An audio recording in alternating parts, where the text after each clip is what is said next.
бүгүнкү күндө эки участок боюнча негизинен алар тараптан да биз тараптан дагы макулдук бар алмашканга. Бул айтып кетсек, бул Аксай, Баткен районунун Аксай айыл аймагынын Аркасты деген жери.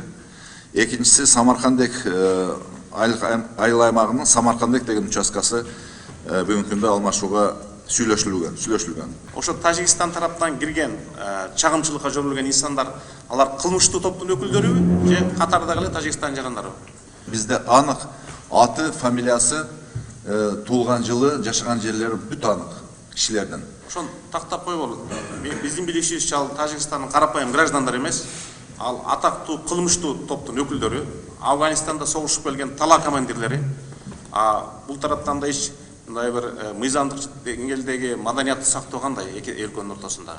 Жапа чеккенде Кыргызстан тарап, анан өзүнүн граждандарын камаганда Кыргызстан тарап. Муну кандай түшүнсөк болот? Ошо чек-арада болгон кылмыштар боюнча 6 Таджик Республикасынын жаранына издөө жарыяланган. Алардын ичинен кылмыш топтун мүчөлөрү экени аныкталган эмес. 6 тең. Аныкталган эмес. Аныкталган эмес, тиешеси да жок. Ошо чек-арада жашаган жарандар болуп эсептелет. Бирок ошо чыр-чатактарга катышып. Анан Тажикстан өзүнүн иштеп өздөрү таппай атабы? Ал бизде издөөдө. Жок, алар Тажикстан территориясында эртең комиссия келсе ушул маселени коесуздарбы? Алар биздин территорияда качып жүргөн жок да. Алар биздин территорияда кылмыш кылып, анын өзүнүн территориясында качып жүрөт да. Өзүнчө жооп берейин, алар боюнча, ар бири боюнча маалыматты сизге берейин. Силерде укук коргоо органдары качанга чейин ушу чек-арада турган адамдарга коопсуздукту түзүп берүү, мисалы ошол жерде кооптуу жашады. Алардын милдети, ушу силердин милдетиңер да, түзүп бере албасаң аларды кайра камаганга кандай укугуңар бар силердинчи?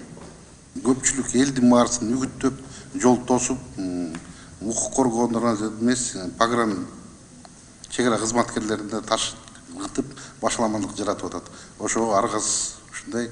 Ал жерден жергиликтүү эли чыгып өзүнүн пикирин айтканы Бишкекке келди. Мындан бурун сентябрь айында да келген жергиликтүү кеңештин депутаттары. Эмне үчүн ошону силер камакка алып атасыңар? Суракка алып атасыңар. Эмне үчүн?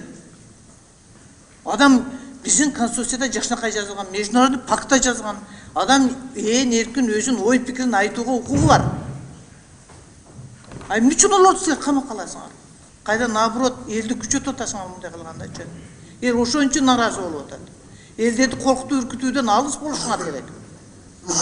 Эл менен бир болуш керек милиция. Түшүндүрүшүн жүргүзүп айта албайсыңар деген чекеден камайсыңар. Азыр дагы мына кечээ келген митинг келгендерди кайрадан дагы ошо сурак алып атасыңар. Бул туура эмес да, булар мыйзамда көрсөтүлгөн, эркин пикирин билдире турган. Качанга чейин биз ушинтип ушу адамдардын укугун тебелеп тепсей беребиз? Коркута албайсыңар элди. Түшүндүрүш керек кайра. Аларга ошондо кооптуу абалды түзүп беришиңер керек. Силер коргобосоңор ким коргойт аларды? Алар эки жактан тепки жей береби? Итактуу үйүндө эң эркин жата албаса. Ошондуктан биз мына ички иштер бөлүмүнүн укук коргоо органдарынын мына ишине баа бербесек болбойт. Атып койсок унчукпайсак, камап койсок унчукпайсак, бул эмне деген нерсе? Колдорунан келсе иштесин, колдорунан келбесе кетсин.